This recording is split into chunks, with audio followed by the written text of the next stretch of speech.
ಚಂಪಚಮಲೆ ಅಯ್ಯೋ ಚಂಪಚಮಲೆ ಇಲ್ಲೇ ಬನ್ನಿ ಯಜಮಾನ್ರೆ, ಕೆನೆ ಕಾಫಿ ಕೊಡ್ತೀನಿ, ಇಬ್ರು ಇಲ್ಲೇ ಕುತ್ಕೊಂಡು ಹರಟೆ ಹೊಡಿಯೋಣ. ನನಗೆ ಅಷ್ಟೆಲ್ಲ ಪುರ್ಸತ್ತಿಲ್ಲ. ಇದರಲ್ಲಿ 2 ಲಕ್ಷ ರೂಪಾಯಿ ಕ್ಯಾಶ್ ಇದೆ, ತಗೊಂಡೋಗಿ ಬ್ಯಾಂಕಿಗೆ ಕಟ್ಬಿಟ್ಟು ಬಾ. ಒಂದ್ ಕೆಲಸ ಮಾಡಿ, ನೀವು ಬಂದು ಸ್ವಲ್ಪ ಪಾತ್ರೆ ಬೇಲ್ಕೊಟ್ಬಿಡಿ, ಆಮೇಲೆ ಇಬ್ರು ಒಟ್ಟಿಗೆ ಹೋಗಿ ಬ್ಯಾಂಕಿಗೆ ದುಡ್ಡು ಕಟ್ಬಿಟ್ಟು ಬರೋಣ. ಈ ಗಂಡುಗಳಿಗೆ ಬ್ಯಾಂಕಿಗೆ ಹೋಗೋಕೆ ಪುರ್ಸತ್ತಿಲ್ಲ. ಇನ್ನು ನಿನ್ನ ಪಾತ್ರೆಗಳನ್ನೆಲ್ಲ ತಿಕ್ಕೊಂಡು ತೊಳ್ಕೊಂಡು ಕೂತ್ಕೋತೀನಿ. ನೀನಿಲ್ಲ ಅಂದ್ರೆ ಇನ್ನೊಬ್ಬ ಹೋಗಲೇ ಇದ್ರಲ್ಲಿರೋ 2 ಲಕ್ಷ ರೂಪಾಯಿನ ಬ್ಯಾಂಕಿಗೆ ಕಟ್ಟಿ ಬರುವಂತ ಧೀರ ವೀರರು ಈ ಮನೆಯಲ್ಲಿ ಯಾರಾದ್ರೂ ಇದ್ರೆ ಮಾತ್ರ ಬನ್ನಿಪ್ಪ. ಯಾಕಪ್ಪ ಪಾಂಡ್ರಂಗ, ನಿನ್ನ ಕಣ್ಣಿಗೆ ನಾವು ವೀರರು ಶೂರರು ಮದಕರಿ ನಾಯಕರ ತರ ಕಾಣಿಸ್ತಾ ಕಣ. ಲೇ ದಂಡಪಿಂಡಗಳ, ನೀವಿಬ್ರು ಮದಕರಿ ನಾಯಕರು ಅಲ್ಲ ಕಣ್ರ, ಮದವೇರಿದ ನಾಯಕರು. ಅಣ್ಣಯ್ಯ ನನ್ ಕೈ ಕೊಡು, ನಾನ್ ಬ್ಯಾಂಕ್ ಹೋಗಿ ಸೇಫ್ ಆಗಿ ದುಡ್ಡು ಕಟ್ಬಿಟ್ಟು ಬರ್ತೀನಿ. ಬ್ಯಾಂಕಿಗೆ ಕಟ್ಟ ಚಾಲನ ಉದ್ದ ಇಲ್ಲ, ನೀನು ತಗೊಂಡೋಗಿ ಬ್ಯಾಂಕಲ್ಲಿ ಕಟ್ಬಿಟ್ಟು ಬರ್ತೀಯ. ಏನಿದ್ರಲ್ಲ, ನಾನು 2 ಹುಣಸೆ ಬೀಜ ಇಟ್ಟಿದ್ದೀನಿ ಅನ್ಕೊಂಡಿದ್ದೀನಿ. ಹಣ ಮತ್ತು 2 ಲಕ್ಷ ರೂಪಾಯಿ ಮೊತ್ತ ಇಟ್ಟಿದ್ದೀನಿ. ನನಗೆ ತಲೆ ಕೆಟ್ಟು ನಾನೇನಾದ್ರೂ ಅಪ್ಪಿ ಈ ಬ್ರೀಫ್ ಕೇಸ್ನ ನಿನ್ನ ಕೈ ಕೊಟ್ರೆ ನೀನು ಇದು ಹಿಡ್ಕೊಂಡು ಕಪಿ ತರ ಆಡ್ಕೊಂಡು ರೋಡ್ನಲ್ಲಿ ಹೋಗ್ತಾ ಇರ್ತೀಯ. ಯಾವನಾದ್ರೆ ಕಳ್ಳ ಸ್ಕೆಚ್ ಹಾಕ್ತಾರೆ. ಯಾವುದು ಬುದ್ಧಿ ಮಂದಿ ಹುಡುಗಿ ನನ್ನ ಕಡೆನೇ ಬರ್ತಾ ಇದೆ ಅಂತ ಈ 2 ಲಕ್ಷ ರೂಪಾಯಿ ಜೊತೆಗೆ ನಿನ್ನ 2 ಜುಟ್ಟನ್ನು ಎಗರ್ಸ್ಕೊಂಡು ಹೋಗ್ಬಿಡ್ತಾರೆ. ಆಮೇಲೆ ನಾನು ಯಾರ ಹತ್ರ ಬೊಂಬಡಿ ಹೊಡ್ತೇನೆ. ಅಣ್ಣಯ್ಯ ನನ್ನನ್ನೇನ್ ದಡ್ಡಿ ಅನ್ಕೊಂಡಿದ್ಯಾ? ನಾನ್ ಯಾರು? ಗಂಡುಗಲಿ ವಂಶದಲ್ಲಿ ಹುಟ್ಟಿ ರಾಜ್ಕುಮಾರಿ ತರ ಮೆರಿತಾ ಇರೋಳು. ನನ್ನನ್ನ ಎಕ್ಕಸ್ಟಿ ರೌಡಿಗಳು ಅಟ್ಯಾಕ್ ಮಾಡ್ಬಿಡ್ತಾರ. ಬಂದೆ ತಾಳು. ಎಲ್ಲಿ ಹೋದ್ಲ ಅವಳು? ಯಾವನ ಗೊತ್ತು, ಯಾವ ಹುತ್ತದಲ್ಲಿ ಯಾವ ಹಾವಿರುತ್ತೆ ಅಂತ ಹೇಳಕ್ಕಾಗಲ್ಲ ಬಾವ. ಅದು ಬುಸ್ ಅಂತ ಆಚೆ ಬಂದ್ಮೇಲೆ ಗೊತ್ತಾಗೋದು.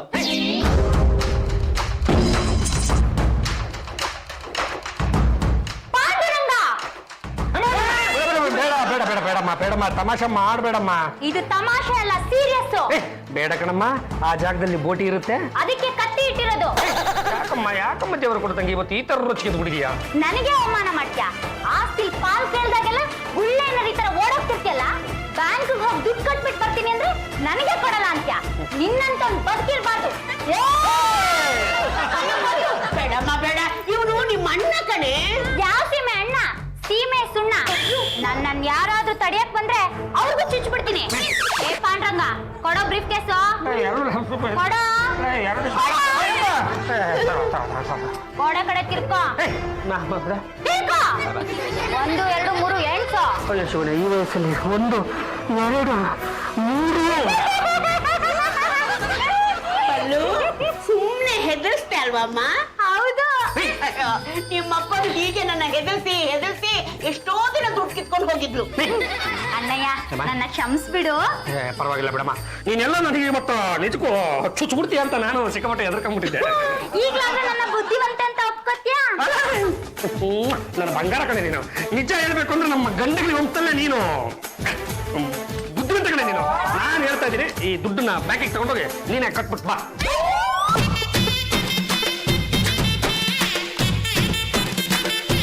ನಮಸ್ಕಾರ ಮೇಡಮ್, ಯಾರು ಅಂತ ಗೊತ್ತಾಗ್ಲಿಲ್ಲ. ನಾನು ಗಂಡುಗಲಿ ವಂಶದ ಏಕೈಕ ರಾಜಕುಮಾರಿ. ಯಾಕೆ ಖಡ್ಗ ನೋಡಿದ್ರೆ ಗೊತ್ತಾಗ್ಲಿಲ್ವಾ? ನೀವು ಕತ್ತಿ ಹಿಡ್ಕೊಂಡು ಬರ್ತಾ ಇದ್ರೆ ಸೇಠ್ ಪಾಳೆಗಾರ ವಂಶದ ರಾಜ್ಕುಮಾರಿ ತರಾನೇ ಕಾಣ್ತಿದ್ದೀರಾ.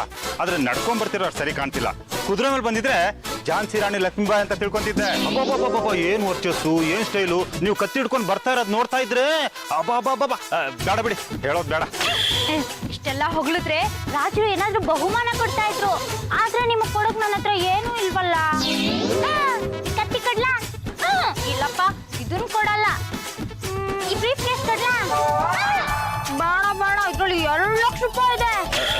ಬೇಡ ಬಿಡಿ ಮೇಡಮ್, ನನ್ಗೇನು ಬೇಡ. ಆದ್ರೆ ನಾನ್ ನಿಮ್ಗೆ ಏನಾದ್ರೂ ಕೊಡ್ಲೇಬೇಕಲ್ಲ. ಮೇಡಮ್, ಇದು ಲಕ್ಕಿ ಡುಬ್ ಕೂಪನ್. 2 ಲಕ್ಷ ಅಷ್ಟೇ, ಯೋಗ್ಯರಿಗೆ ಮಾತ್ರ ಕೊಡ್ತೀವಿ.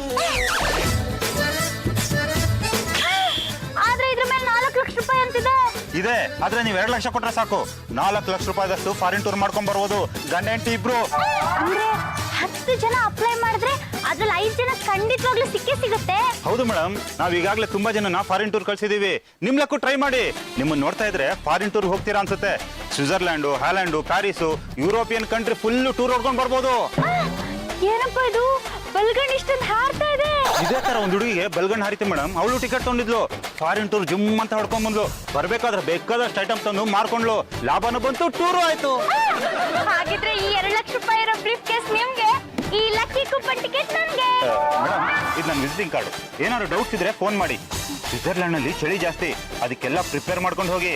ಹೋಗ್ತಾ ಇಬ್ರು ಹೋದ್ರೆ ಬರ್ತಾ 3 ಜನ ಬರ್ಬೋದು.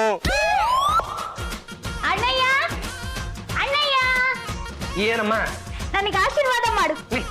ಏ ಬ್ಯಾಂಕಿಗೆ ದುಡ್ಡು ಕಟ್ಟು ಬರ್ತೀನಿ ಅಂತ ಹೋಗಿದ್ದಲ್ಲ ಏನೋ ಆ ದುಡ್ಡಿನ ಜೊತೆಗೆ ನನ್ನ ಬ್ರೀಫ್ ಕೇಸ್ ಬ್ಯಾಂಕಿಗೆ ಕಟ್ಬಿಟ್ಟು ಅಣ್ಣಯ್ಯ ನಾನು ಬ್ಯಾಂಕಿಗೆ ಹೋಗೇ ಇಲ್ಲ. ಮತ್ತೆ ನನ್ನ ದುಡ್ಡೇನಮ್ಮ ಮಾಡಿದೆ. ನಾನು ನಮ್ಮ ಯಜಮಾನ್ರು ಫಾರಿನ್ ಟ್ರಿಪ್ ಹೋಗೋದಕ್ಕೋಸ್ಕರ ಆ 2 ಲಕ್ಷ ರೂಪಾಯಿ ಕೊಟ್ಬಿಟ್ಟು ಈ ಲಕ್ಕಿ ಡಿಪ್ ಕೂಪನ್ ತಗೊಂಡೆ. ನಿಜ ಹೇಳ್ತಿದ್ದಮ್ಮಪ್ಪನ್ನು. ಹೌದಪ್ಪ, ಇಂಥ ಅವಕಾಶ ಯಾರಿಗೂ ಸಿಗೋದಿಲ್ಲ. ಬೇಗ ಸೂಟ್ ಕೇಸ್ ರೆಡಿ ಮಾಡ್ಕೊಳ್ಳಿ. ಸ್ವಿಟ್ಜರ್ಲ್ಯಾಂಡ್ ಅಷ್ಟೇ ಅಲ್ಲ, ಇಡೀ ಯುರೋಪ್ ಕಂಟ್ರಿನೆಲ್ಲ ಸುತ್ತಾಡ್ಕೊಂಡ್ ಬಂದ್ಬಿಡ್ಬೋದು. ಲೇ ದಟ್ಟೆ, 2 ಲಕ್ಷ ರೂಪಾಯಿ ತಗೊಂಡು ನಿನ್ನ ಕೈಗೆ ಲಕ್ಕಿ ಡಿಪ್ ಇಟ್ಟವನೇ ಅಂದ ಮೇಲೆ ಇದ್ರಲ್ಲಿ ಏನೋ ಮೋಸ ಇದೆ ಅಂತಾನೆ ಅರ್ಥ. ಯಾರು ಆತರ ಕೆಲಸ ಮಾಡಿದವನು? ಪ್ರಮೋದ್ ಅಂತ ಏಜೆಂಟು ರಸ್ತೆಯಲ್ಲಿ ಸಿಕ್ಕಿದ್ರು. ರಸ್ತೆಯಲ್ಲಿ ಸಿಕ್ಕಿರೋ ಏಜೆಂಟು ಅಂದ ಮೇಲೆ ನನ್ನ 2 ಲಕ್ಷ ರೂಪಾಯಿ ಮತ್ತೆ ನನ್ನ ಕೈಗೆ ವಾಪಸ್ ಬಂದಂಗೆ. ಅಣ್ಣಯ್ಯ, ನಿನಗ್ ನಂಬಿಕೆ ಬರ್ಲಿಲ್ಲ ಅಂದ್ರೆ ಅವನ್ನೇ ಕಳಿಸ್ತೀನಿ, ಆಮೇಲೆ ನಿನ್ಗೆ ಗೊತ್ತಾಗುತ್ತೆ.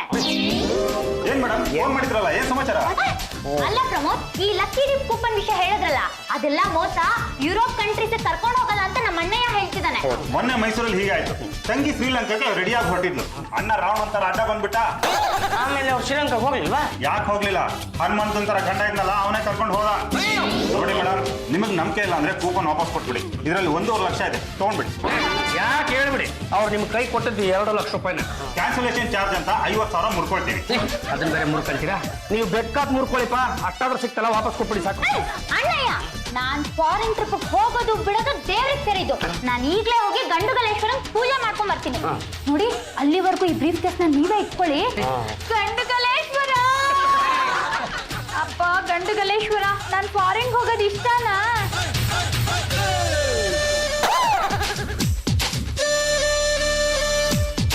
ಏನನ್ನಮ್ಮ ದೇವಲು? ಗಂಡುಗಲೇಶ್ವರ, ನಾನ್ ಫಾರಿನ್ ಟ್ರಿಪ್ ಹೋಗೋದು ನಿನಗೆ ಇಷ್ಟನಾ ಅಂತ ಕೇಳ್ದೆ. ಒಳಗಡೆ ಹೂವು ಕೊಟ್ಬಿಟ್ಟ. ಹೊರಗಡೆಯಿಂದ ಹೂ ಕೊಟ್ಟಿದ್ದಾನೆ ಅಂದ ಮೇಲೆ ನೀನು ಫಾರಿನ್ ಟ್ರಿಪ್ಗೆ ಹೋಗೋದೇ ಒಳ್ಳೇದು. ಆದ್ರೆ ನಮಗಿಷ್ಟ ಇಲ್ಲ. ನಿನಗೆ ಇಷ್ಟ ಇಲ್ಲ ಅಂದ್ರೆ ಆಸ್ತಿಲಿ 5 ಕೋಟಿ ಕೊಟ್ಬಿಡು. 5 ಕೋಟಿಗಿಂತ 2 ಲಕ್ಷನೇ ಒಳ್ಳೇದು. ಹೋಗಿ ಅತ್ತೆ ಮತ್ತೆ ಕಾಫಿ ಸ್ಟ್ರಾಂಗ್. ನೀನು ನಿನ್ನುಲಿಯೋದು, ಕಾಫಿ ಕೊಡೋ ಆಟನೋ ಎಲ್ಲ ಚೆನ್ನಾಗಿದೆ. ಅಯ್ಯೋ ನನ್ನ ಬಂಗಾಳ. ಚಂಪಾ, ನಾನು ಕಾಫಿ ಕೊಡೋದಿರಲಿ ಪಲ್ಲು ಕೊಟ್ಟೇನೆ. ಅವಳಿಂದ ಎದ್ದು ಬಂದೇ ಇಲ್ಲ. ಅಯ್ಯೋ ತಾಳು ತಾಳು, ನಾನ್ ಕಲಿತೀನಿ. ಪಲ್ಲು ಪಲ್ಲು ಬಲಿ. ಏನಮ್ಮ ಕರ್ದಿದ್ದು? ಚಂಪಾ, ನೀನು ಕಾಫಿ ಕೊಡ್ಬೇಕು ಅಂತ ಸುದಿಗಾಲ ನಿಂತಿದ್ದಾಳೆ. ಅತ್ತೆ, ಈ ಕಾಫಿ ತಂದಿರೋದು ನಿಮ್ಗೆ. ಛಾಡಿಸ್ಬಿಟ್ಟೇನು ಕತ್ತೆ. ಯಾರ ಹತ್ರ ಮಾತಾಡ್ತಾ ಇದ್ದೀನಿ? ನಿನ್ನ ಪರಿಜ್ಞಾನ ಇದೆಯೇನೆ ನಿನ್ಗೆ? ಯಾರಿವಳು? ಯಾವಳು? ಈ ಮನೆ ಮಗಳು. ಏ ಪಾಪಿ, ಇವಳು ಕೊಡೆ ಕಾಫಿ. ಈ ಭಯನೇ ಮೇಂಟೈನ್ ಮಾಡು, ಕೊಡಿಲಿ. ಬರ್ತಾ ಏನಾದ್ರು ತಂದು ನಿನ್ ಮುಖದ ಮೇಲೆ ಬಿಸಾಕ್ತೀನಿ. ಅಮ್ಮ, ನಿನ್ನೆ ರಾತ್ರಿ ದೇವ್ರು ನನ್ ಕನ್ಸಲ್ ಬಂದಿದ್ದ. ದೇವ್ರ ಏನಂದ? ಹೋಗು ಮಗಳೇ, ಹೋಗು, ಸ್ವಿಟ್ಜರ್ಲ್ಯಾಂಡ್ ಹೋಗು. ಅಲ್ಲೂ ನಾನಿದ್ದೀನಿ, ಅಲ್ಲೂ ಗಣಪತಿ ದೇವಸ್ಥಾನ ಇದೆ. ಈ ಅವಕಾಶನ ಕಳ್ಕೊಬೇಡ, ನಿಂಗೋಸ್ಕರ ಕಾಯ್ತಾ ಇರ್ತೀನಿ. ಬೇಗ ಬಂದು ನನ್ನ ದರ್ಶನ ಮಾಡ್ಕೊಂಡು ಹೋಗು ಅಂದ. ಮಗಳೇ ಮಗಳೇ, ಅಂತೂ ನೀನು ದೈವ ಭಕ್ತಿ ಆಗ್ಬಿಟ್ಟು. ಮಗಳೇ, ನೀನು ನನ್ನ ದೇವರಿಗೆ ನಮಸ್ಕಾರ ಮಾಡುವಾಗ ಬಲಗಡೆಯಿಂದ ಹೋಗಿತ್ತು. ರಾತ್ರಿ ದೇವಳೇ ನಿನ್ನ ಕನಸಲ್ಲಿ ಬಂದ. ಇವತ್ತು ಏನಾಗುತ್ತೋ ಏನೋ ಆ ದೇವಳಿಗೆ ಗೊತ್ತು. ಗುಡ್ ಮಾರ್ನಿಂಗ್ ಮಕ್ಕಳು. ಗುಡ್ ಮಾರ್ನಿಂಗ್ ಅಪ್ಪ. ಅಳಿಯಂದಿರೇ, ನಾನು ಇಲ್ಲೇ ಇದ್ದೀನಿ. ಸ್ವಲ್ಪ ತಡೀರಿ, ಬಿಸಿ ಇದ್ದೀನಿ. ಮಲ್ಲು, ನಾವು ಹೋಗ್ತಿರೋದು ಸ್ವಿಟ್ಜರ್ಲ್ಯಾಂಡ್ ಅಲ್ವಾ? ಅಲ್ಲಿ ಸಿಕ್ಕಾಪಟ್ಟೆ ಚಳಿ ಇರುತ್ತೆ. ನಾವು ಈ ಬಟ್ಟೆ ಹಾಕೊಂಡು ಸ್ವಿಟ್ಜರ್ಲ್ಯಾಂಡ್ ಹೋದ್ರೆ ಅಲ್ಲಿ ಚಳಿಗೆ ನಾವು ಸೆಟ್ಕೊಂಡ್ಬಿಡ್ತೀವಿ. ಒಂದ್ ನಿಮಿಷ ಇರಿಪ್ಪ. ಅಣ್ಣಯ್ಯ, ಅಣ್ಣಯ್ಯ, ಸ್ವಲ್ಪ ಬರ್ತೀಯಲ್ಲಿ? ಏನೋ ನನ್ನನ್ನ ಕರೆದಂಗಿತ್ತಲ್ಲಮ್ಮ. ಅಣ್ಣಯ್ಯ, ನಾವು ಹೋಗ್ತಾ ಇರೋದು ಕುದುರೆ ಮುಖಕ್ಕಲ್ಲ, ಕೆಮ್ಮಣ್ಣುಗುಂಡಿಗಲ್ಲ, ಸ್ವಿಟ್ಜರ್ಲ್ಯಾಂಡ್ಗೆ. ಅಲ್ಲಿ ತುಂಬಾ ಚಳಿ ಇರುತ್ತೆ. ನಾವು ಉಲ್ಲನ್ ಸ್ವೆಟ್ರು, ಉಲ್ಲನ್ ಬೆಡ್ಶೀಟ್ ಎಲ್ಲ ಉಲ್ಲಂದೇ ಹಾಕೋಬೇಕಾಗತ್ತೆ. ಎಲ್ಲಿ ಒಂದ್ 20,000 ರೂಪಾಯಿ ತಳ್ಳಿ ಕಡೆ. ಅಲ್ಲೋ, ನನಗೆ ಈಗ ಗೊತ್ತಾಯ್ತು ಬಾವ ನಮ್ಮನ್ನ ಸ್ವಿಟ್ಜರ್ಲ್ಯಾಂಡ್ ಕಳ್ಸೋದಕ್ಕೆ ಯಾಕೆ ಒಪ್ಕೊಂಡ್ರು ಅಂತ. ಯಾಕಪ್ಪ? ಅಲ್ಲಿ ಚಳಿಗೆ ನಿಮೋನಿಯಾನು ಇನ್ಯಾವುದೋ ಮೇನಿಯಾ ಬಂದು ನಾವು ಸೆಟ್ಕೊಂಡು ನಿಗದ್ಕೊಂಡ್ಬಿಟ್ರೆ ನಿನ್ನ ಪಾಲಿನ ಆಸ್ತಿನ ಅವರೇ ನುಂಗ್ಬಹುದಲ್ಲ ಅಂತ. ಅದಕ್ಕೆ ನಾನು ಅವಕಾಶ ಮಾಡ್ಕೊಡ್ಬೇಕಲ್ಲ. ಅಣ್ಣಯ್ಯ, ಈಗೇನು 20,000 ರೂಪಾಯಿ ಕೊಡ್ತೀಯಾ ಇಲ್ವೋ? ಅಲ್ಲಮ್ಮ, ನಿಂತ ಜಾಗದಲ್ಲಿ 20,000 ರೂಪಾಯಿ ಬೇಕು ಅಂದ್ರೆ ನಾನು ಎಲ್ಲಿಂದ ತಂದು ಕೊಡ್ಲಮ್ಮ? ಏನಪ್ಪ, ರೂಮಲ್ಲಿರೋ ನನ್ ಕತ್ತಿ ತಗೊಂಬನ್ನಿ. ಯಾವುದೇ ಕಾರಣಕ್ಕೂ ನೀನು ಕಟ್ಟಿ ಅಂತ ಆಚೆ ತೆಗೆಯೋದಕ್ಕೆ ಹೋಗ್ಬೇಡಮ್ಮ. ಈಗೇನು 20,000 ತಾನೆ? ಆಕ್ಚುಲಿ ಬ್ಯಾಂಕಿಗೆ ಕಟ್ಟಬೇಕು ಅಂತ ಇಟ್ಕೊಂಡಿದ್ದೆ. ತಗೊಳ್ಳ. ಅಲ್ಲೋ ಇದು ಉಲ್ಲನ್ ಬಟ್ಟೆಗಳಿಗಾಯ್ತು. ನಾವು ಹೋಗ್ತಿರ್ತೇನೆ ಗುಡೆಮಾರ್ನಳ್ಳಿಗ ಸ್ವಿಟ್ಜರ್ಲೆಂಡ್ಗೆ. ಅಲ್ಲಿ ಜನಗಳ ಜೊತೆ ಬೆರಿಬೇಕು ಅಂತಂದ್ರೆ ನಮ್ಗೆ ಚೆನ್ನಾಗಿ ಇಂಗ್ಲಿಷ್ ಬರ್ಬೇಕು. ಸೊ ನಾವು ಇನ್ಮೇಲಿಂದ ಇಂಗ್ಲಿಷ್ ಅಲ್ಲೇ ಟಾಕ್ ಮಾಡೋಣ. ಅದಕ್ಕೇನಂತಪ್ಪ, ನಾಳೆನೇ ಇಂಗ್ಲಿಷ್ ಟೀಚರ್ನ ಕರ್ಸಿದ್ರೆ ಆಯ್ತು. ದುಡ್ಡು ಯಾರು ಕೊಡ್ತಾರೆ? ನಮ್ಮ ಅಣ್ಣ ಏನ್ ಸತ್ತೋಗಿದ್ದಾನ, ಅವನೇ ಕೊಡ್ತಾನೆ. ನೋಡಿ, ಈ ಇಂಗ್ಲಿಷ್ ಆಕ್ಸೆಂಟು ಅಮೆರಿಕಾದಲ್ಲೇ ಬೇರೆ ಇರುತ್ತೆ, ಯುರೋಪ್ನಲ್ಲೇ ಬೇರೆ ಇರುತ್ತೆ. ನಾವು ಇಲ್ಲಿ ಮಾತಾಡೋ ಹಾಗೆ where are you going, I am a good boy ಅಂತ ಹೇಳಿದ್ರೆ ಅವ್ರಿಗೆ ಅರ್ಥ ಆಗೋದಿಲ್ಲ. ಯಾಕಂದ್ರೆ ಅಲ್ಲಿರೋ ಆಕ್ಸೆಂಟೇ ಬೇರೆ. ಈಗ ಅಲ್ಲಿರೋರು ಯಾರಾದ್ರೂ ನಿಮ್ಗೆ ಗುಡ್ ಮಾರ್ನಿಂಗ್ ಅಂತ ಹೇಳಿದ್ರೆ ನೀವೇನ್ ಹೇಳ್ತೀರಿ? Good morning. Very very good morning. Very good. ಇದು ಗ್ರೀಟಿಂಗ್. ಯಾರಾದ್ರೂ ನಮಗೆ ವಿಶ್ ಮಾಡಿದಾಗ ನಾವು ಅವ್ರಿಗೆ ವಿಶ್ ಮಾಡಬೇಕಾಗ್ತದೆ. ಅಷ್ಟೇ ಅಲ್ಲ, ತುಟಿ ಮೇಲೆ ಒಂದ್ ಸಣ್ಣ ಮುಗುಳ್ನಗೆಯನ್ನ ಇಟ್ಕೋಬೇಕಾಗ್ತದೆ. ಸಾಕು ಸಾಕು ಸಾಕು. ಏನು ತೋತ್ಲಿಲ್ಲ ಅಂದ್ರೆ ವೆದರ್ ಬಗ್ಗೆ ಕೇಳಬೇಕಾಗ್ತದೆ. ಹೌ ಇಸ್ ದ ವೆದರ್ ಅಂತ. How is the weather? ಮಳೆ ಬರ್ತಾ ಇಲ್ಲ, ಆದ್ರೂ ಮೋಡ ಮುಚ್ಕೊಂಡಿದೆ. ಮುಚ್ಕೊಂಡಿದೆ ಅನ್ಬಾರ್ದು, ಇಟ್ ಈಸ್ ಕ್ಲೌಡಿ. ಆಮೇಲೆ ಅವ್ರ ಮನೆ ನಾಯಿ ಬಗ್ಗೆ ಕೇಳಬೇಕು. How is your doggy? Hello, how is your doggy? ಮೂಳೆ ಹುಡ್ಕೊಂಡು ಮೋರಿ ಹತ್ರ ಹೋಗಿದೆ. ಸರ್, ಇವಾಗ ಯಾರು ನಿಮ್ಮನ್ನ ಹೌ ಡು ಯು ಡೂ ಅಂದ್ರೆ ನಾವೇನ್ ಹೇಳ್ಬೇಕು? Very good question. ತುಂಬಾ ಜನ ತಪ್ಪು ಮಾಡೋದಿಲ್ಲೇನೆ. In fact how do you do ಅನ್ನೋದು ಕ್ವಶನ್ನೇ ಅಲ್ಲ. ಈಗ ವಿಟ್ಲ, ನೀನ್ ಹೇಳು, how do you do? Very good. Wrong. How do you do ಅನ್ನೋದು ಒಂದು greeting. It's a formal greeting. Oxford dictionary ತೆಗೆದು ನೋಡಿ, ನಿಮಗೆ ಗೊತ್ತಾಗುತ್ತೆ. ಹಾಗಾಗಿ ನೀವು ಯಾರಿಗಾದ್ರೂ ಗುಡ್ ಮಾರ್ನಿಂಗ್ ಅಂತ ಹೇಳಿದಾಗ ನೀವು ಹೇಗೆ ಗುಡ್ ಮಾರ್ನಿಂಗ್ ಅಂತ ಹೇಳ್ತೀರೋ ಹಾಗೇನೆ ಯಾರಾದ್ರೂ ಹೌ ಡು ಯು ಡೂ ಅಂದಾಗ ನೀವು ಅವ್ರಿಗೆ ಹೌ ಡು ಯು ಡೂ ಅಂತಾನೆ ಹೇಳ್ಬೇಕು. ಅಲ್ಲೋ, ನಂಗೆ ನಿಜವಾಗ್ಲೂ ಈ ವಿಷಯ ಗೊತ್ತಿರಲ್ಲಮ್ಮ. ಆಮೇಲೆ ಸ್ವಿಟ್ಜರ್ಲೆಂಡ್ ಅಲ್ಲಿ ಮಕ್ ಹೋಗಿಸ್ಕೊಂಡ್ಬಿಡ್ತಿದ್ದೆ. ನಂಗೂ ಗೊತ್ತಿರ್ಲಿಲ್ಲಪ್ಪ. ಬಿಟ್ಲ, ಈಗ ನೀನ್ ಹೇಳು, how do you do? How do you do? How do you do? How do you do do? How do you do? Correct. ಇವಿಷ್ಟು ಕಲ್ತ್ಕೊಂಡ್ಬಿಡಿ, ಸ್ವಿಟ್ಜರ್ಲ್ಯಾಂಡ್ ಏನೋ ಇಡೀ ಪ್ರಪಂಚನೇ ಸುತ್ಕೊಂಡ್ಬರ್ಬೋದು. ಲೇ ವಿಟ್ಲ, ಸ್ವಿಟ್ಜರ್ಲೆಂಡ್ ಇದೆ ನನಗೆ ಏನ್ ತಂದು ಕೊಡ್ತೀಯ? ಒಂದ್ ನಿಮಿಷ ಇರಪ್ಪ, ಅಲ್ಲಿ ಏನೇನ್ ಸಿಗುತ್ತೆ ಅಂತ ನನಗೆ ಗೊತ್ತಿಲ್ಲ. ಸ್ವಿಟ್ಜರ್ಲೆಂಡ್ ಅಲ್ಲಿ ವಾಚ್ಗಳು ತುಂಬಾ ಫೇಮಸ್ ಅಂತ ದೋಸೆ ಹೋಟ್ಲ ಹತ್ರ ಮಾತಾಡ್ಕೊತಾ ಇದ್ರು. ಹೌದು ಕಣೋ, ದಿನಕ್ಕೆ 24 ಗಂಟೆನೂ ಟೈಮ್ ತೋರ್ಸೋಂತ ವಾಚು ಸ್ವಿಟ್ಜರ್ಲೆಂಡ್ ಅಲ್ಲಿ ಇದೆ ಅಂತೆ. ಬಂದು ನೀನೊಂದ್ ಕೆಲಸ ಮಾಡು, ಕ್ಯಾಟ್ಲಾಗ್ ತಗೊಂಬಂದು ನಿಂಗೆ ಯಾವ ವೆರೈಟಿ ವಾಚ್ ಬೇಕು ಅಂತ ಸೆಲೆಕ್ಟ್ ಮಾಡು, ಅದನ್ನೇ ತಂದ್ಕೊಡ್ತೀವಿ. ಚಂಪಾ, ಅವಳು ಏನ್ ಮಾತಾಡ್ಕೊತಾ ಇದ್ದಾಳೆ? ಫಾರಿನ್ಗೆ ಹೋಗ್ತಾ ಇದಾರಲ್ಲ, ಅಲ್ಲಿಂದ ಏನೇನ್ ತರ್ಬೇಕು ಅಂತ ಮಾತಾಡ್ತಾ ಇದಾರೆ. ಹೌದಾ? ಅಲ್ಲೂ ಪಾಲಿನಿಂದ ಬಲ್ತಾ ನನ್ಗೊಂದು ರೇಷ್ಮೆ ಸೀರೆ ತಂದ್ಕೊಡೆ. ಅಳಿಯಂತಿಲೆ, ಯಾಕೆ ಕೇಳ್ತೀನಿ? ನಾನು ಕೇಳಬಾರದು. ಅತ್ತೇರೆ, ನೀವೆಲ್ಲಿದ್ದೀರಾ? ಅಲ್ಲಿರೋರು ಯಾರು ಸೀರೆ ಉಟ್ಕೊಳಲ್ಲ. ಮತ್ತೇನ್ ಸುತ್ಕೋತಾವಂತೆ? ಅಲ್ಲಿ ಸುಟ್ಕೊಳ್ಳೋದು ಉಟ್ಕೊಳ್ಳೋದು ಏನಿಲ್ಲ, ಬರೀ ಹಾಕೊಳ್ಳೋದೆ. ನಮ್ ತರ ಚಡ್ಡಿ ಬಂದು ನೀನು ಸೀರೆ ಉಡ್ದೇಗಿರೋ ದೇಶ ಒಂದು ದೇಶನ. ಅಮ್ಮ, ನೀನ್ ಯಾಕೆ ಯೋಚನೆ ಮಾಡ್ತೀಯಾ? ಬರ್ತಾ ನಿಂಗೊಂದು ಮಿನಿಸ್ಕರ್ಟ್ ತರ್ತೀವಿ. ಏನೇ ಹಾಗಂದ್ರೆ ತುಂಡ್ಲಂಗ. ಲೇ ಪಾಂಡ್ರಂಗ, ಬಾರ ಇಲ್ಲೇ. ಗುಡ್ಡೆ ಮಾಂಸ ಯಾಕೋ ನಾಲ್ಗೆ ಸಿಕ್ಕಾಪಟ್ಟೆ ಉದ್ದಾದಂಗಿತ್ತು. ಪಾಂಡ್ರಂಗ, ಇವರಿಬ್ರು ಫಾರಿನ್ಗೆ ಹೋಗ್ತಾ ಇದ್ರೆ ನಿನ್ಗೆ ಏನೇನ್ ಬೇಕು ಅಂತ ಈಗಲೇ ಲಿಸ್ಟ್ ಮಾಡಿ ಕೊಟ್ಬಿಡು. ಆಮೇಲೆ ಹಾಕೊಳಕ್ ತರ್ಲಿಲ್ಲ, ಹೊತ್ಕೊಳಕ್ ತರ್ಲಿಲ್ಲ ಅಂತ ಕ್ಯಾತೆ ತೆಗಿಬೇಡ. ಬೇಡಪ್ಪ, ನನಗೇನು ತರೋದು ಬೇಡ. ಆದ್ರೆ ನಾವು ಹೋಗೋ ಹೊತ್ತಲ್ಲಿ ನನಗೆ ಇಷ್ಟು ಬೇಕು ಅಷ್ಟು ಬೇಕು ಅಂತ ದುಡ್ಡನ್ನು ಮಾತ್ರ ಕೇಳಬೇಡ. ನಿಂದು ಇಷ್ಟ ಆಗೋಯ್ತು. ಲೇ ವಿಟ್ಲ, ಫಾರಿನ್ ಅಲ್ಲಿ ತುಂಬಾ ಚಳಿ ಇರುತ್ತಂತೆ. ಅದಕ್ಕೆ ಅಲ್ಲಿ ಗಂಡಸ್ರು ಹೆಂಗಸ್ರು ಎಲ್ಲ ಕುಡಿತಾರಂತೋ. ಕುಡಿಯೋದಕ್ಕೆ ಅಲ್ಲಿ ಒಳಗೂ ಹೋಗ್ಬೇಕೇನೋ? ಅತ್ತೇವ್ರೆ, ನಿಮ್ಗೇನು ಗೊತ್ತಿಲ್ಲ. ಅಲ್ಲಿ ಚಳಿಗೆ ನಾವು ಕುಡಿದೇ ಇದ್ರೆ ಮೈ ಮರ್ಗತ್ ಹೋಗುತ್ತೆ. ಅಲ್ವಾ, ನಮ್ಮ ಇಂಡಿಯಾದಲ್ಲೇ ತಗೊಳಮ್ಮ, ಎಷ್ಟು ಜನ ಕುಡಿಯಲ್ಲ. ನ್ಯೂ ಇಯರ್ ಪಾರ್ಟಿಯಲ್ಲಿ ಕುಡಿತಾರೆ, ಕ್ರಿಸ್ಮಸ್ ಪಾರ್ಟಿಯಲ್ಲಿ ಕುಡಿತಾರೆ, ಏನೋ ಹುಟ್ಟಿದ್ರು ಕುಡಿತಾರೆ, ಸತ್ರು ಕುಡಿತಾರೆ. ನಾವು ಒಂದು ಕೆಲಸ ಮಾಡ್ಬೋಣ, ಒಂದ್ ಸ್ವಲ್ಪ ವೈನ್ ತಗೊಂಡ್ಬಿಡೋಣ. ಹಾಗಂದ್ರೆ ಏನಪ್ಪ? ದ್ರಾಕ್ಷಿ ರಸ, ಅದನ್ನ ಕುಡಿದ್ರೆ ಮೈ ಬೆಚ್ಚಗಿರುತ್ತಂತಮ್ಮ. ಲೇ ವಿಟ್ಲ, ನೀನು ಫಾರಿನ್ಗೆ ಹೋಗಿ ಕುಡಿದು ಕೋತಿ ಆಗೋ ಬದಲು ಇಲ್ಲಿಂದಾನೆ ಸ್ವಲ್ಪ ತಗೊಂಡು ಅಭ್ಯಾಸ ಮಾಡ್ಕೊಳ್ಳೋ. ಆಗ ಫಾರಿನ್ಗೆ ಹೋದಾಗ ಒಂದು ಫುಲ್ ಬಾಟ್ಲ್ ಕುಡಿಯೋಷ್ಟು ತಾಕತ್ತು ಬರುತ್ತೆ. ಆಮೇಲೆ ಅದೇ ಅಭ್ಯಾಸ ಆಗ್ಬಿಡೋಲ್ವೇನಪ್ಪ? ಅಯ್ಯ, ನಾವ್ ದಿನ ಕುಡಿಬೇಕಾ? ಅಲ್ಲಿಂದ ಬಂದ ತಕ್ಷಣ ಎಲ್ಲ ಬಂದ್ ಮಾಡ್ಬೋಣ. ಹಾಗಿದ್ರೆ ಈಗ್ಲೇ ಹೋಗಿ ದ್ರಾಕ್ಷಿ ರಸ ತಗೊಂಡ್ಬಿಡಿ, ಕುಡಿದು ಮಜಾ ಮಾಡ್ಬಿಡೋಣ. ಅಪ್ಪದ್ದು ಏನೋ ವಾಸನೆ ಬರ್ತಿದೆಯಲ್ವ? ಕುಡಿಯೋವರ್ಗ ಅಷ್ಟೇ ಕಣ, ಕುಡಿದ್ಮೇಲೆ ಬೇರೆಯವ್ರಿಗೆ ವಾಸನೆ ಬರುತ್ತೆ ಅಷ್ಟೇ. ಅದೇ ಗರ್ರ ಇದನ್ನೇನು ಗಂಡಿಗಲಿ ವಂಶದ ಮನೆ ಅನ್ಕೊಂಡಿದ್ರ ಅಥವಾ ಬಾರು ಅನ್ಕೊಂಡ್ಬಿಟ್ಟಿದ್ರ ಇಂಥದ್ದೆಲ್ಲ ಅಭ್ಯಾಸ ಮಾಡ್ಕೊಂಡ್ಬಿಟ್ರೆ ಆದಷ್ಟು ಬೇಗ ಮನೆ ಮಠ ಎಲ್ಲ ಮಾರ್ಕೊಂಡು ಹೋಗ್ಬಿಡ್ಬೇಕಾಗತ್ರ. ನಮ್ಮ ಹತ್ರ ಏನಿದೆ ಅಂತ ಮಾರ್ಕೊಂಡ ಬಾಬಾ. ಇಷ್ಟಕ್ಕೂ ನಾವ್ ಇದನ್ನ ಕುಡಿತಿರೋದು ಶೋಕಿಗಲ್ಲ, ಫಾರಿನ್ ಲೆವೆಲ್ಗೆ ನಾವು ಇರ್ಬೇಕು ಅಂತ.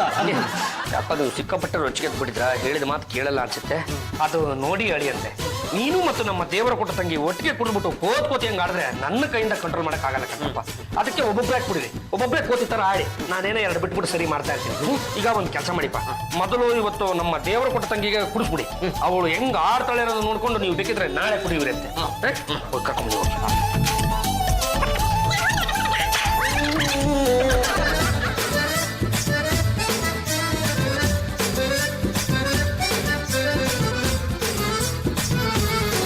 ಧೈರ್ಯವಾಗಿ ನಾನಿದ್ದೀನಿ, ಕುಡಿ. ನೀನೊಂದ್ಸಲಿ ಕುಡ್ದು ತೋರ್ಸು. ಈಗ ಫಾರಿನ್ ಟೂರ್ಗೆ ಹೋಗ್ಬೇಕಾಗಿರೋದು ನೀನೋ ಇಲ್ಲ ಅವನು? ನಾವಿಬ್ರು. ತೆಪ್ಪ ಕುಡಿ. ಏನಪ್ಪ, ಇದೊಂದ್ ಚೆನ್ನಾಗಿದೆ. ಇವಾಗ ಕುಡಿತಾ ಇದ್ರೆ ಫಾರಿನ್ ಟೂರ್ ಮಿಸ್ ಆಗ್ಬಿಡುತ್ತೆ.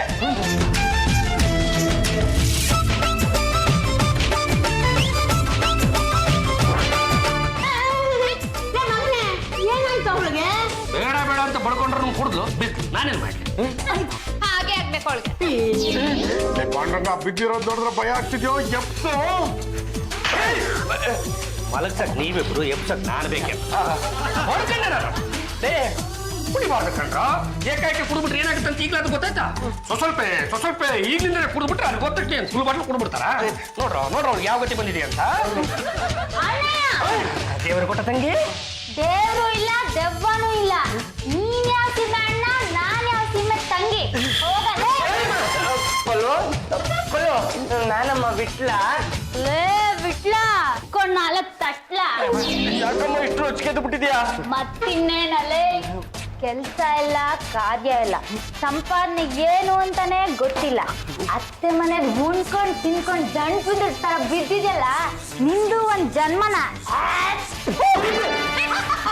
ಉಗಿದ್ರೆ ಹೀಗೆ ಉಗಿಬೇಕು, ಚೆನ್ನಾಗಿ ಉಗಿದೆ ಅಮ್ಮ. ನೀನ್ ದಿನ ಹೀಗೆ ಉಗಿಯೋದಾದ್ರೆ ದಿನ ಒಂದೊಂದು ಪೆಟ್ ಕುಡಿ, ನಾನೇನ್ ಬೇಡ ಅನ್ನ. ಓ ಮುತ್ತಮ್ಮ, ಬಾಯಲ್ಲಿ ಬಂದೆ ಅಮ್ಮ, ಬಂದೆ. ಏನಮ್ಮ ಕಳೆದದ್ದು? ನಾನ್ ಕುಡ್ದು ನಿನ್ ಅಳಿಯಂಗ್ ಬೈಬೇಕಾ? ಈ ವಂಶದ ಹಿರಿತಲೆ ಅಂತ ಅನ್ಕೊಂಡ್ರ ಏನಕ್ಕೆ? ಮೊದ್ಲಿಂದಾನೇ ಎಲ್ರು ಬೈದು ಉಗ್ದು ಒಂದ್ ಲೆವೆಲ್ ಆಗಿ ಇಟ್ಕೊಂಡಿದ್ದಿದ್ರೆ ಇಂಥ ಪರಿಸ್ಥಿತಿ ಬರ್ತಾ ಇತ್ತಾ? ಮೊದ್ಲಿಂದಾನೇ ಎಲ್ರು ಲೂಸ್ ಆಗಿ ಬಿಟ್ಬಿಟ್ಟೆ. ನೀನು ಒಬ್ಬ ಯಜಮಾನಿನ. ಹೋಗ್ಲಿ ಬಿಡು, ಇವತ್ತಿಂದ ಈ ಮನೆಗ್ ನಾನ್ ಯಜಮಾನಿ ಆಗ್ತೀನಿ. ಈ ವಂಶದ ರಾಜ್ಕುಮಾರಿ ಆಗ್ತೀನಿ. ಲೋ ಬಿಟ್ಲ, ನನ್ನ ಕಿರೀಟ ಕತ್ತಿನ ತರ್ತೀಯೋ ಅಥವಾ 2 ಬಿಡ್ಲ?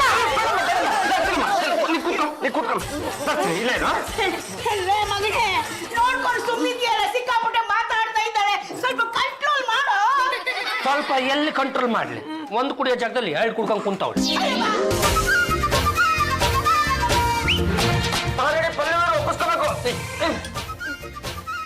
ಇವತ್ತಿಂದ ಗಂಡುಗಲಿ ವಂಶದ ರಾಜಕುಮಾರಿ ನಾನು. ಎಲ್ರು ನನ್ ಕಾಲಿಗೆ ಬೀಳ್ಬೇಕು, ಇಲ್ಲ ಅಂದ್ರೆ ಎಲ್ಲರ ತಲೆ ದಂಡ ಆಗ್ಬೇಕಾಗತ್ತೆ.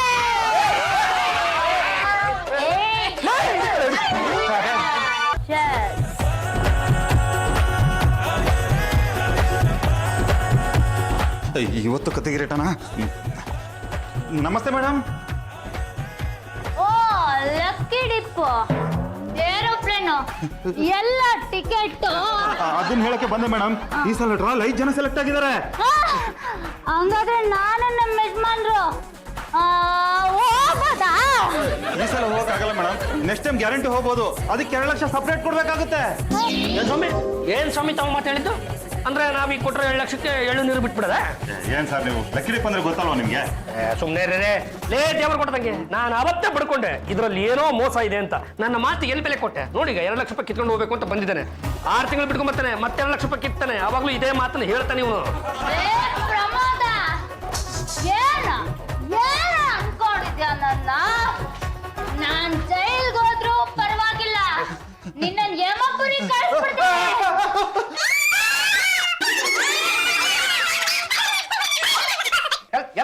ಹೋಗಿರಿ ಏನ್ ಕಳ್ಕೊಂಡ್ರದ್ ಹೇಳಿ ಹುಣಸೆ ಬೀಜ ಅನ್ಕೊಂಡಿದ್ರಿ 2 ಲಕ್ಷ ರೂಪಾಯಿ ಅವಳಿಗೂ ಸಂಕಟ ಅನ್ನೋದಿರುತ್ತೆ ಅಲ್ಲ ಹುಡುಗ ಮೇಲೂ ಕೂಡ ಈ ವಿಷಯನ ನೆನಪಿರ್ತಾಳೆ ಅಂದ್ರೆ ಅವಳು ಇನ್ನೆಷ್ಟು ರೊಚ್ಚಿಗೆದ್ದಿರ್ಬೇಕು ಬೇಸ್ಕಣೆ ನೀನು ನಮ್ಮ ಗಂಡಗಲಿ ವಂಶದ ರಾಜ್ಕುಮಾರ್ನೇ ಮಾನಶ್ರೀ ಚಾಮುಂಡಿ ಆದ್ರೆ ನನ್ನ ತಂಗಿ ಉಚ್ಮುಂಡಿ ಬಗಿ